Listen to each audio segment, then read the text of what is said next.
Lacey Beaty, the very lucky mayor of Beaverton, Oregon. Cities are the government that is closest to the people. We often get wrapped up in federal politics, and right now it is easier than ever to turn on the TV and hear nothing about presidential candidates.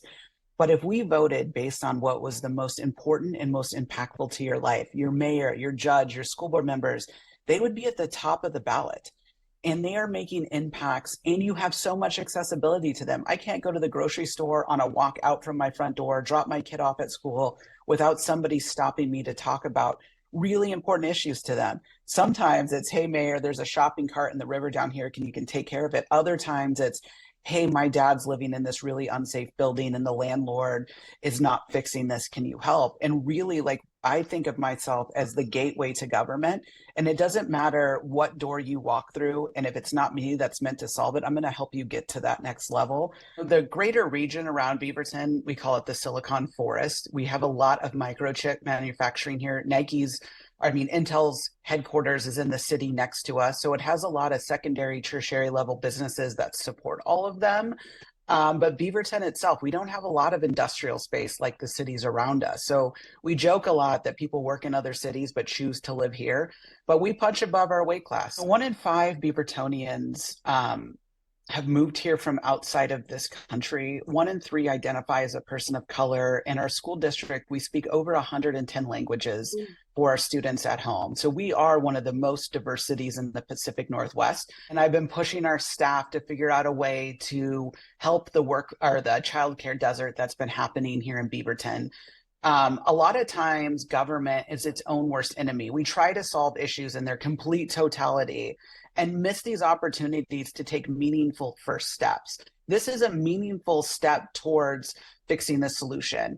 We created a few years ago a restaurant strategy in which we were recruiting restaurants to our downtown core. So I challenged our staff and said, we wrote this amazing strategy. We recruited 28 restaurants to downtown Beaverton. Can we just take these same nuts and bolts and do it towards childcare and partner? Government is great at understanding regulation. We are not great. We're not entrepreneurs. We don't start up. So can we take our expertise in regulation and getting business licenses and partner with an agency that can help people get off the ground so that entrepreneur that is starting, that is well-meaning, that has a great idea, that just wants to, watch kids, is surrounded by the education and the technical expertise to get going. And so that's kind of how we approach this. And it's really from pushing staff to think outside the box. Government traditionally hasn't always had a role in childcare, but that doesn't mean we don't need to. My father aged out of the foster care system when his immigrant parents died when he was really young. He found his pathway through owning a business because a lot of people wouldn't take a chance on him. I see it in the veteran community in which I serve, that a lot of veterans have a hard time reintegrating back into a traditional work environment. So they choose business ownership as a way to cope with returning from war. And we see it with our communities of color that maybe, similar to everyone else, go and apply for a job and they're looked over. And regardless of their education background or their skills, sometimes your skills from another country don't translate exactly here. So you have to start over.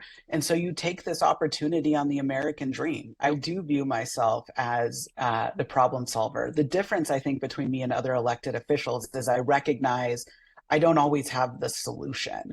And so what I've done as the mayor is often acted as the convener of really great conversations and bring people together in a room. And if you can check your ego at the door, really great things can happen.